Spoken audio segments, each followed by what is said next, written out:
Monday on ABC's World News Tonight, as the world rushes to save Africa's starving, the real answer may not lie in emergency food, but finding a way to help the farmers battle back the desert.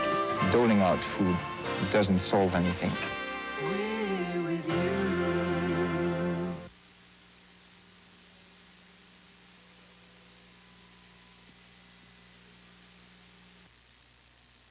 And just ahead on this late edition of Eyewitness News, the 6-day nightmare involving a Kuwaiti airliner ends peacefully in Iran. Some sobering thoughts tonight in St. Paul about the dangers of drunk driving. Dr. Michael Breen has important news for women worried about side effects from birth control pills. And we'll take you to one Christmas town in Wisconsin that has a lot of hope this year. It's a very important year for them. These stories, weather, sports, and a lot more ahead on this later than usual edition of Eyewitness News.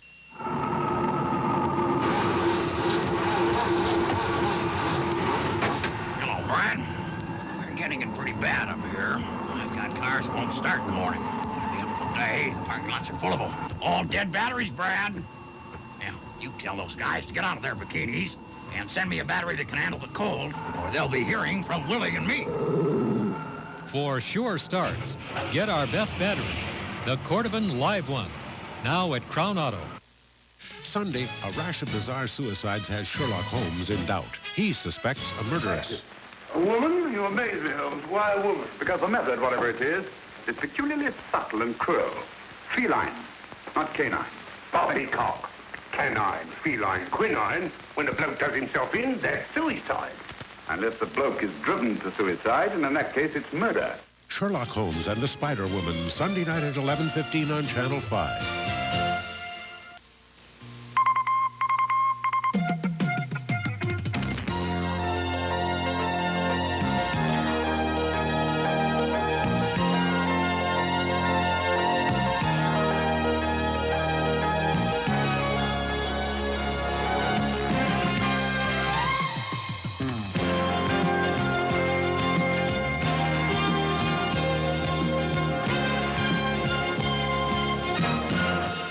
Good evening, and thanks a lot for joining us. Topping this late edition of Eyewitness News, a peaceful ending to 6 days of unrelenting tension on a Kuwaiti airliner.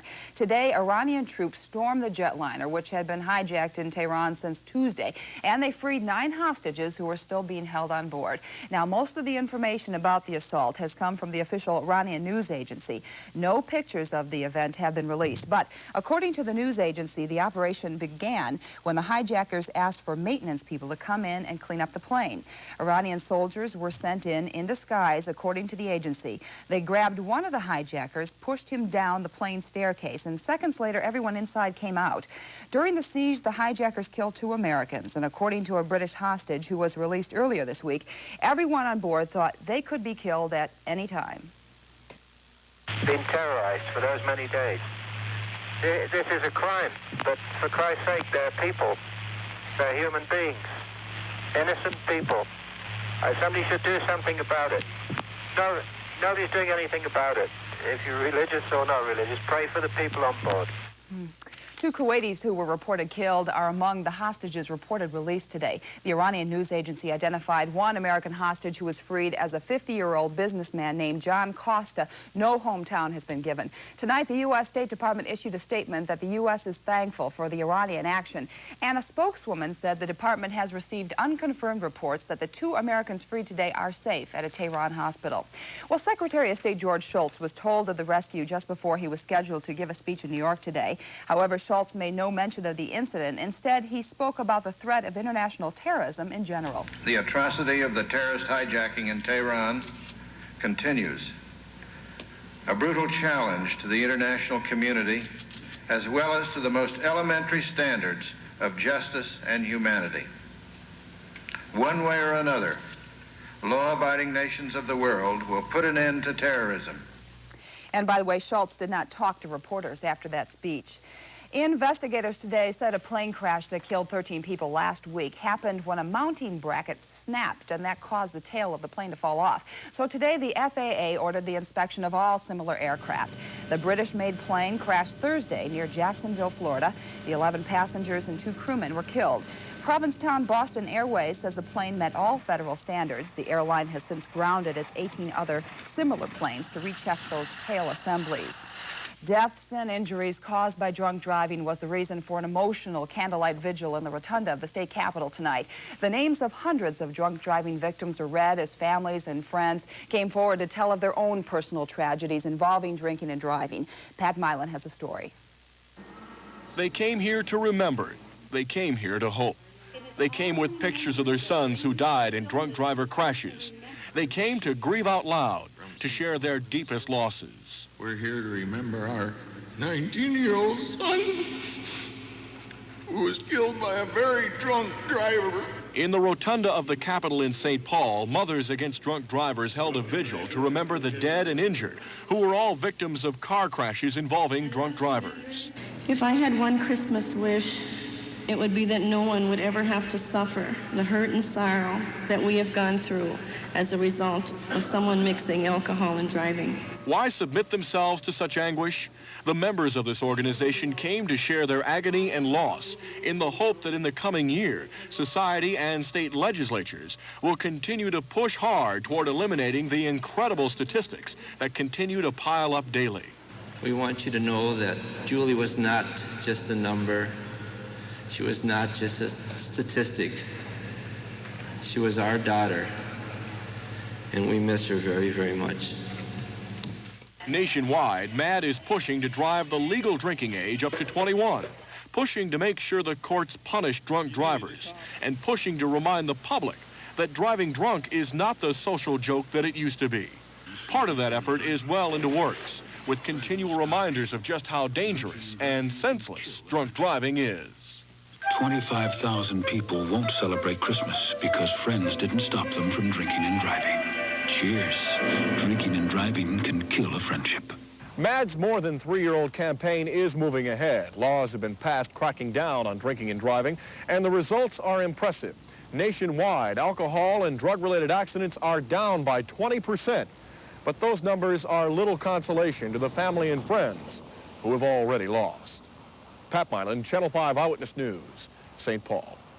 Well, the search for weapons and explosives continued today at the scene of Friday's big shootout in Aiken County. Now, reportedly, authorities have already found a live hand grenade and some other guns, but are being very tight-lipped about the situation. The sheriff has said, though, that the gunfight occurred as deputies and police tried to arrest 3 men on charges of possessing illegal weapons. For some reason, shots were fired and 6 people, including 3 deputies, were wounded. However, none of the injuries are reported to be major. Meanwhile, the charges against the suspects are pending. Mound, Minnesota police are saying very little about a shooting inside a home today. One man apparently shot a woman in the leg and then took his own life with the same gun. The man's name is being identified as William Segner of Mound. The woman's name has not been released. However, she is listed in fair condition tonight at Waconia Hospital. Union workers at the Hormel plant in Austin today got details of a plan to get more from the company. Hormel recently cut workers' paychecks by more than 20%. Now, the union is planning to get its revenge by taking its case to the public. Kevin Berger has more. The song they're singing is entitled, "We're Not Gonna Take It Anymore." That's the best way to characterize the mood at today's union rally in Austin. The meeting was called to plan strategy against Hormel. The plan involves not getting mad, but getting even, not striking, but striking back. There's no shame in getting beat if you do all that you can do to win. What's worse is to give up without a struggle, because you'll always face yourself in the mirror and wonder what would have happened if you would have tried. What the union is going to try is an all-out assault to force the company to return the money lost to workers in the pay cut. The attack is against Hormel and also against the First Bank system. The 2 giant corporations share some of the same members on their boards of directors, and First Bank is Hormel's top creditor and top stockholder. If you people in your community stick together, you are on one road, and that is the road to victory. Ray Rogers is a labor consultant hired by the union. Rogers today presented an outline of how to hit and hurt Hormel and First Bank. He's devised a 3-phase plan of strategy. Phase 1 has union members distributing leaflets knocking Hormel and First Bank, organizing a huge letter-writing campaign, and begins building a coalition with farmers, consumers, and other unions. Phase 2 would involve demonstrations and informational picketing at Hormel and at First Bank branches around the Midwest. Phase 3 is described as all-out war. It would involve a strike. But union members here are hoping the first 2 phases of their campaign will make Phase 3 unnecessary. Kevin Berger, Channel 5 Eyewitness News, Austin. And we should tell you that when the wages were originally cut this summer, the union protested, but a federal mediator approved the company's wage cuts. Coming up, Dr. Michael Breen reports on testing of a new version of the birth control pill, and heart implant patient William Schrader takes his progress to the public in his first interview with reporters. Stay tuned.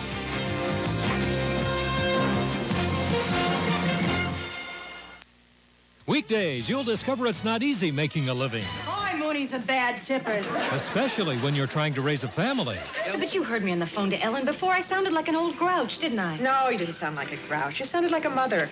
Sometimes they sound alike. Or keep up with your love life. I dated a pilot once. You dated everything once. Have you dated anyone twice? It ain't the Ritz, Push the Boston Bluefish. We've got it coming out of our gills. but it's a living. Weekdays at 9 on Channel 5. Make it a Good Morning Minnesota with Good Morning America on Channel 5. David Hartman and Joan London introduce you to the people behind the names in the news. Steve Bell gives you the latest world news from Washington. Plus, in-depth features with important information you can use. Make each morning a Good Morning Minnesota with Good Morning America every day at 7 a.m. on Channel 5. Make it a good day today. Artificial heart recipient William Schrader gave his first interview with the news media today. The 52-year-old was given the mechanical heart 2 weeks ago. Schrader says he has 2 goals for himself now. All I wanted to do was, number 1, to get myself healthy. Number 2, I want to be able to help other people. And if I can succeed in any of those 2, I feel like my mission's been accomplished. Schrader says he'd like to see his son's wedding in March, but he also has a new purpose in life. And that purpose is to be with God. I feel like he was number 1. Save me.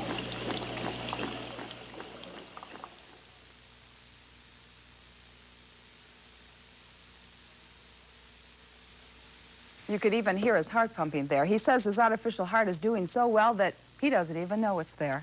Another medical note for you tonight. A nationwide study shows the percentage of married women using birth control pills has dropped by half in the last 10 years. Many women are frightened of the pill side effects, it seems, but local researchers are about to test a new, safer version of the pill. Medical specialist Dr. Michael Breen has more on that for us tonight. Here's his report. Well, I think there's Sometime after Connie Wavern began taking the pill, she noticed large red bumps spreading up her leg. Bumps like these are one of the pill's many side effects. Connie's doctor told her as long as she kept taking the pill, the bumps would probably spread. It would go up my leg, up my hip. I could expect to find them on my arms, too, if I wanted to continue birth control pills at that point. That rash is simply a minor side effect of the pill. The major side effects can be divided into 2 major categories. Those 2 categories are caused by the 2 major components of the pill. While there are dozens of different brands of birth control pills available, all have 2 central ingredients. Those ingredients are estrogen and progesterone. Estrogen causes the clotting problems that increase the risk of a stroke or lung clot. 5 years ago, manufacturers sharply cut that risk by cutting down the estrogen in most pills. But progesterone, also called progestin, also has risks. It causes hardening of the arteries. That problem can lead to later heart and kidney disease. The progestins affect the blood lipid metabolism. And may increase atherosclerosis? Yes. But Foreman is about to test a new birth control pill called Norgestimate that has less progestin than ever before. Researchers will test the pill on 50 women. Those women will get the drug for free for 2 years. During that time, researchers will draw their blood 5 times to test both its cholesterol level and its clotting ability. Foreman says many study volunteers find they get more than just free care. The idea of contributing to knowledge and participating in helping society, helping other women, has value to them. Anyone who wants more information about the study can call 612-373-9656. Dr. Michael Breen, Channel 5, Eyewitness News. And a third medical report tonight, this time concerning the deadly disease AIDS. Scientists are now saying that thousands of people exposed to AIDS have been developing a milder form of the illness and can survive that disease. According to the International Conference on AIDS, this is encouraging news because so far no one who has a stronger type of AIDS has been able to recover. Recovery is just what the residents of Bhopal, India hope for following the poisonous gas disaster there last week. In fact, today authorities banned the sale of meat in Bhopal, but the city's air and water have been declared safe. The number of people affected by the Union Carbide leak keeps skyrocketing. New cases of injuries are coming into hospitals. Physicians say it seems to be a delayed effect of the poison. Over 2,000 people died in the catastrophe and 200,000 injured. Meanwhile, the president of Union Carbide, William Anderson, today returned to Connecticut from India. Anderson was arrested by the Indian government on charges of negligence, homicide, criminal conspiracy. But he was allowed to return home and is expected to hold a news conference tomorrow afternoon at 1 o'clock. Well, coming up, the story of some survivors of a natural tragedy in Wisconsin who faced trying times this holiday season. And today, efforts to make some spirit of some kids in Barneveld doesn't suffer. We'll have that story and more next.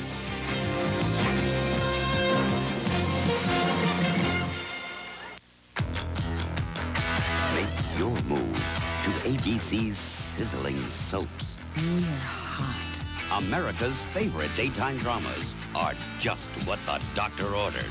We're hot. Excitement, glamour, and fun. We serve it up. We're hot. Don't miss our dynamite lineup. We'll heat up your day because we're hot. So hot. I guess I'm like a lot of people. I started out once a week, you know, just for a kick. And then it was 2, 3 times. And before I knew it... Well, how much do you watch now? 5 times a week. Even weekends. Let's face it, I like it. If you want more out of tomorrow, watch Entertainment Tonight. Hey, I'm not the only one who's hooked. There's my husband, Bill, my neighbor, Sally, Dr. Ross. Then there's... In one small town in Wisconsin, Christmas is going to be a little different this year. Most of the people don't have the time and money to really have a normal Christmas. That's because most of them lost their homes last June during a tornado. The town is Barneveld, Wisconsin, and Frank Mann reports. When the wind blows in Barneveld, no one sleeps soundly. They remember that just 6 months ago, a tornado shattered this village and left 9 people dead. Hope was in short supply. Rebuilding over 100 homes and businesses seemed an impossible task. Of the 600 or so people who lived here before the tornado, more than 400 have already returned. But as the physical scars left by the wreckage gradually disappear, the emotional scars remain, especially in the hearts and minds of Barneveld's children. Many of them still receive psychological counseling to help ease the fears of that terrible night. You know, they were scared, they were afraid a lot. I know when the wind would blow and any storms would come, then they were real afraid. Michelle, do you remember the tornado? What do you remember about it? Was it scary? Pretty loud. The children sense the anger and frustration in their parents. They know that even though Barneveld is pulling itself together, progress is slow. Really, how the parents do is how the kids do. And where the parents are adjusting well, the kids are doing pretty well, too. There is still no business district yet, no place to stop and have a cup of coffee, no place to buy a gift for Christmas. The Red Cross is gone, but meals are still served in the Masonic Hall, where almost every social event is held. Donations are still coming in. A group from Milwaukee collected $800 for Christmas presents. There you go.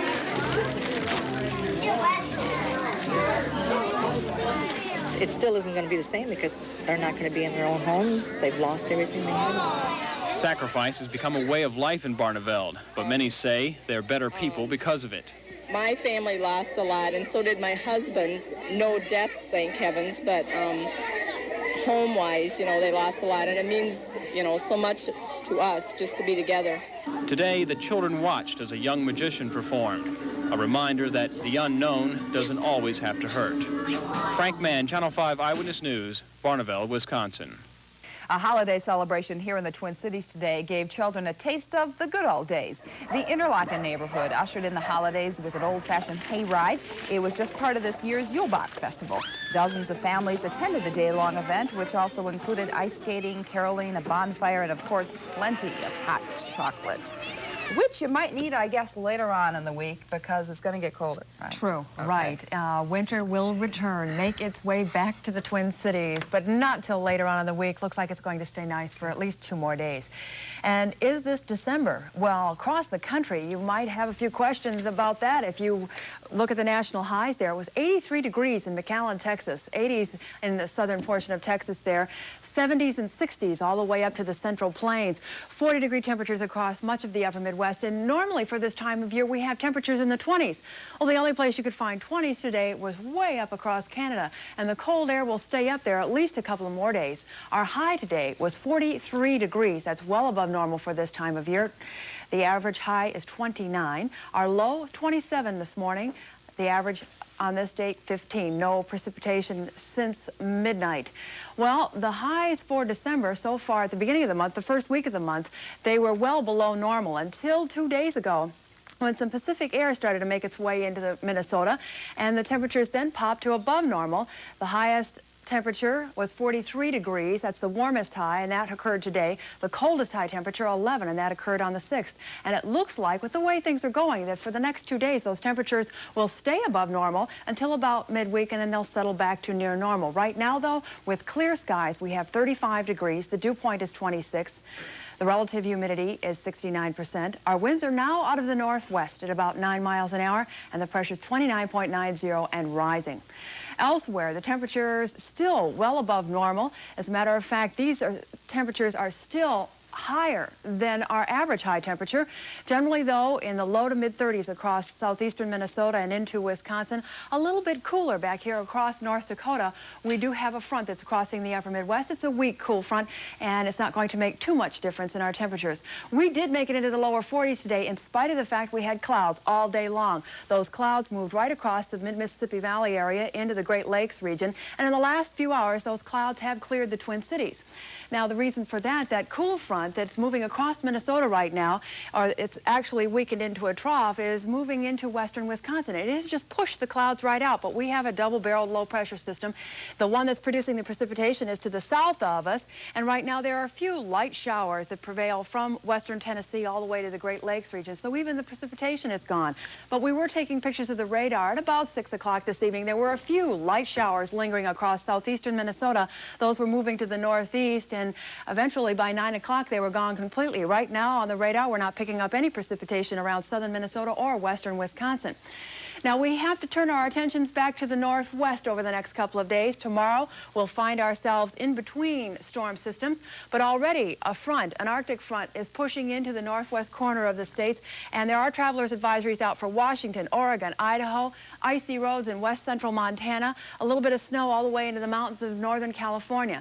This low-pressure system is going to be pushing into the northern Rockies within the next 24 hours. We'll have to keep a watch on it. They are expecting heavy snow in the northern Rockies, but by Monday, this front will be moving into Montana, a warm front extending into the Dakotas, and it will be moving right across the upper Midwest, affecting our weather by midweek. Tonight's weather, we expect mostly clear skies, maybe a little fog around morning. Early morning, lows tonight 26 to 32. Tomorrow and tomorrow night, clear to partly cloudy and warm, a really nice day. Highs 38 to 43 with lows tomorrow night 30 to 35.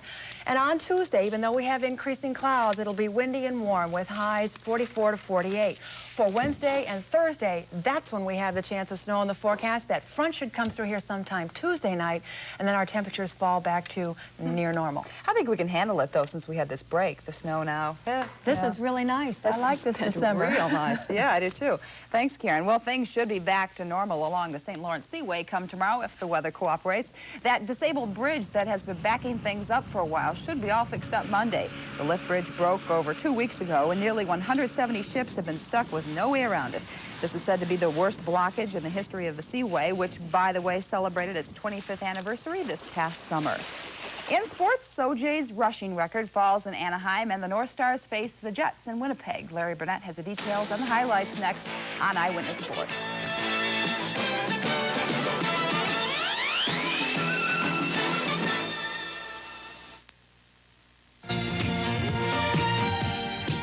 On the next Good Company, we'll take you backstage to meet one of today's most unusual rock and roll stars, singer Cyndi Lauper. And we'll talk to the master of suspense himself, Vincent Price, and find out about his life as an artist. And bargain hunter Vicky Audette has advice on how to pamper yourself for less. So join us at 3 for Good Company, right after General Hospital here on Channel 5. This week on Trapper John. Big bomb in hospital. When it blows, everybody goes. Good Lord, a bomb! McIntyre, you're the primary target here. What about the bomb? Don't you think it's about time we started evacuating the premises, Sergeant?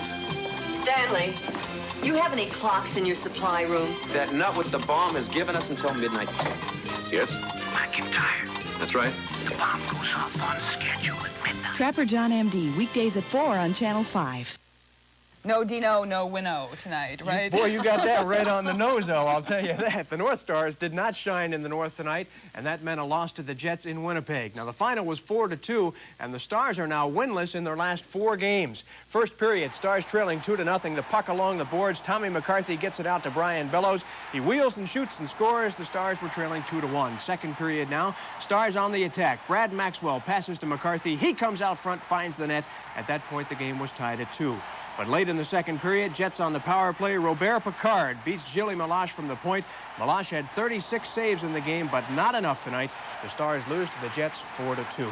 Now, in other games in the National Hockey League tonight, Chicago beat Toronto 7-2. Quebec and Buffalo skated to a 4-4 tie. And Washington shut out Detroit 4-0. It was a great afternoon for former Minnesota Duluth goalie Bob Mason in that one. A nice pad save on Ron Duguay here. Mason stopped 24 shots on the day. A couple of seconds after Mason stopped Duguay, the Capitals capitalized. Darren Veach's shot from the point comes out to Scott Stevens. He puts it away, and the Caps led 2-0. But the day belonged to the Cap defense and Mason, who picked up his first NHL shutout. Washington blanks the Wings 4-0. Exit O.J. Simpson, enter Eric Dickerson as the NFL's single-season rushing record holder. This afternoon in Anaheim, Dickerson rushed for 215 yards to push past O.J.'s record set back in 1973. Dickerson's effort also helped the Rams beat Houston 27-16. They stay in that playoff race. First quarter, the give to number 29. That's Dickerson. Watch him go 26 yards on the carry. This guy is fun to watch. A couple of plays later, Dickerson goes in from the 7. That was one of 2 TDs for him on the day. And then in the fourth quarter, Dickerson again. This time he gains only 9, but it was that carry which lifted him past O.J.'s record. Dickerson now has 2,007 yards for the season. That's 4 more than O.J.'s mark set 11 years ago. The Rams are now 10-5. Taking a look around the National Football League, here are some scores tonight. Tampa Bay beat Atlanta. The Bucs now 5-10, and Green Bay beat Chicago 20-14. First quarter in Chicago, that's Walter Payton playing quarterback. He decides to run a draw for a big gain. A short time later, Payton threw a 2-yard touchdown pass. This guy can do it all. Second quarter, Del Rogers with the ball on the kickoff. He kind of tight ropes the sidelines, cuts across the field. He's gone. 97 yards for the touchdown. The extra point attempt failed, and the Pack goes into the locker room at halftime, leading 13-7. Third quarter, the give. Who else? Walter Payton looks like he's stopped, but he keeps on going. It's a great effort. 7 yards for the TD. Walter had 175 today, but back came the Pack. 34 seconds left. Rich Campbell to Phil Epps. He takes it in for the winning touchdown.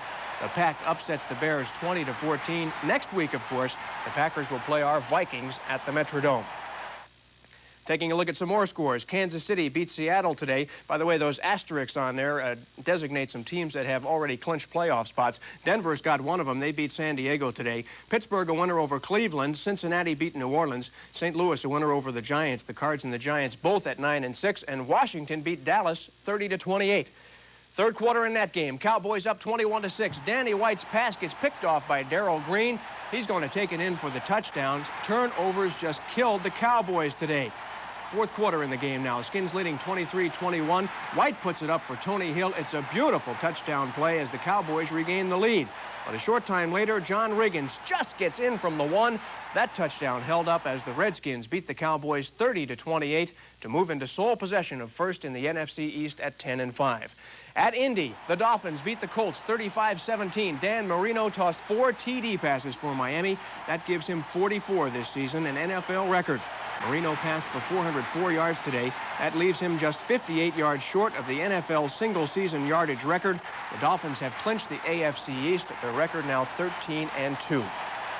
In other games, Philadelphia beat New England, and a game coming up tomorrow night. We've got the Raiders at Detroit. That's a 7 o'clock start here on Channel 5.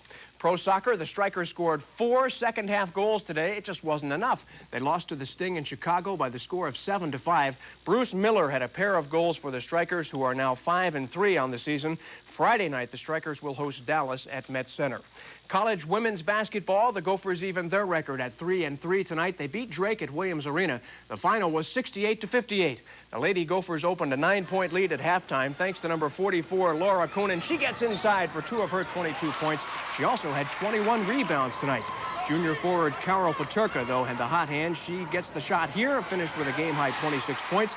The Lady Gophers had Drake their first loss tonight. The final again was 68-58. One big game in men's college basketball today. Third-ranked St. John's beat Rutgers 77-61. Finally, in sports, it was the Gophers against the former Gophers in hockey tonight at Williams Arena. And it was those formers coming away with the win. The alumni beat the varsity 3-1.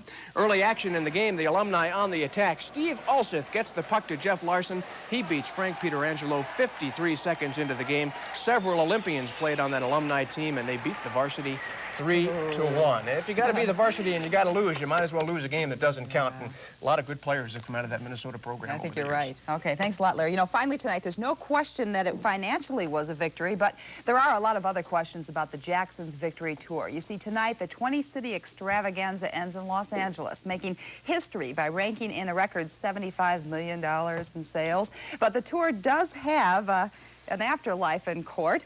After canceled and rescheduled performances and more, there are lawsuits pending involving the tour accountant, a forum in California, and designs for staging and musical instruments. Nothing's easy these days, guys. Yeah, we have those problems all the time, right? Sure. We'll see you later on. Good night.